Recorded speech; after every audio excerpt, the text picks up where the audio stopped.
Also new on Primetime, ALS, also known as Lou Gehrig's disease, can rob people of the ability to reach for objects, walk, talk, and eat.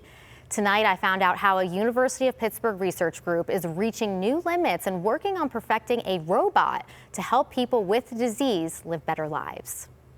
This is the Stretch robot by the company Hello Robot. It looks like a Roomba from the future. For people who has these dexterity issues or mobility issues, like you can actually send the robot to do things for you, grab a cup of water and help you to pick things from the floor. The mobile manipulator is mostly used for research and educational purposes. But University of Pittsburgh professor Dr. Dan Ding says the hope is people will be able to have one in their home and help people living with ALS do things that the progressive neurological condition takes away.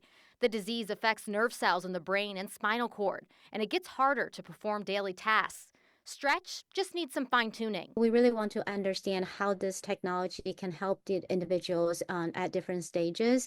And so especially maybe when people go down to the later stage that they have to rely on a power wheelchair, and then they would rely on a lot of manipulation support. Researchers in Pitt's Accessible Smart Tech Research Group teamed up with Hello Robot and the ALS Association to work on advancing Stretch.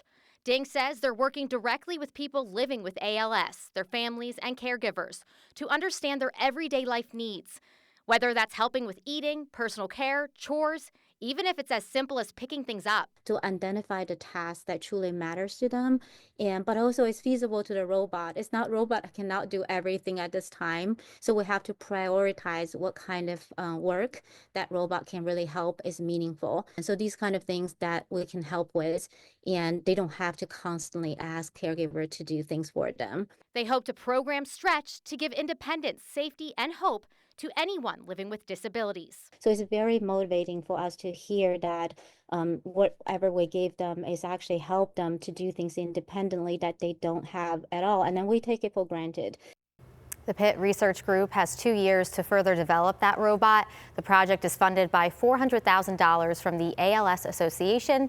Anyone who has ALS or family members who would like to help them with this project, they'd love to hear from you. It would include getting the robot to practice in the lab and in your home.